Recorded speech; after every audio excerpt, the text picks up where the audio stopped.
Salut à tous, bienvenue sur la chaîne pour cette nouvelle vidéo, la première de l'année 2026. Meilleurs vœux à tous. Une année 2026 évidemment remplie de mises à jour. Vous aimez les mises à jour iOS, vous êtes sur la bonne chaîne, surtout n'hésitez pas à vous abonner. Je tiens à remercier comme d'habitude tous ceux qui m'ont prévenu de cette mise à jour et certains se sont interrogés sur cette étrange mise à jour puisqu'elle termine par la lettre A, c'est la première fois qu'on voit ça et je vais vous expliquer pourquoi. Si vous suivez un petit peu la chaîne, vous avez sans doute entendu parler de la sécurité en arrière-plan, je vous en ai déjà parlé, tout ça se trouve dans les réglages confidentialité et justement aujourd'hui pour la première fois on a cette mise à jour de sécurité en arrière-plan, une mise à jour alors test qui n'apporte pas qui ne répond pas en tout cas à un problème de sécurité, c'est pour faire un test et donc on va voir comment ça fonctionne. Une fois la mise à jour établie, eh bien vous allez dans les réglages informations et vous allez trouver ça, regardez, donc là on a le numéro de version d'iOS 26.3, mais vous remarquerez donc qu'il y a un A juste à la fin et surtout donc ces nouvelles informations vers le bas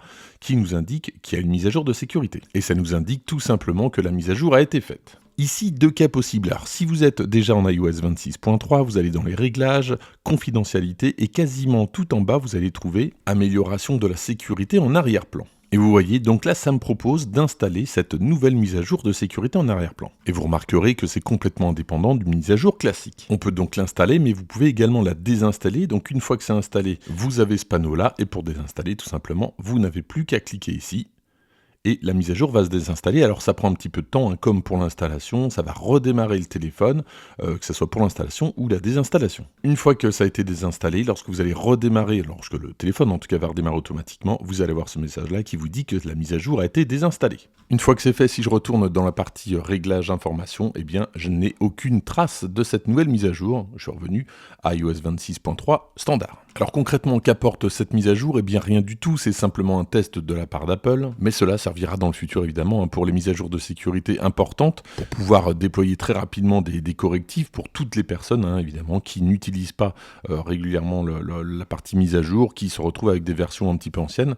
Donc là, ça se fera automatiquement et très rapidement. Il existe quand même une condition, si on revient dans la partie mise à jour de sécurité en arrière-plan, regardez, il faudra que l'installation automatique soit cochée, sinon évidemment il n'y a pas d'installation. Donc pour les personnes qui ne sont pas très attentives aux mises à jour disponibles, je vous conseille quand même au moins de cocher cette case pour avoir les mises à jour, puisque dans tous les cas, pas de problème, on peut désinstaller une mise à jour si elle ne convient pas, si elle bug. Ça, c'est plutôt pratique. En conclusion, il n'y a aucun intérêt d'installer cette mise à jour, sauf pour comprendre un petit peu le principe. À noter que le téléphone a quand même pas mal chauffé. J'ai installé ces mises à jour sur deux téléphones et les deux ont chauffé plus que d'habitude. En tout cas, ça c'était hier. Ce matin, il n'y a évidemment aucun problème, pas de problème de batterie noté. Bon, mais dans tous les cas, c'est vraiment juste un test. Voilà ce que je pouvais vous dire donc sur cette étrange mise à jour de ce début d'année. Il est fort probable qu'une seconde bêta d'iOS 26.3 soit disponible dès la semaine prochaine. En attendant, restez bien sur la chaîne pour être sûr de ne manquer aucune vidéo. Et en attendant, n'hésitez pas à liker cette vidéo si ça vous a plu, à la partager, à vous abonner. Moi, je vous dis donc à très bientôt.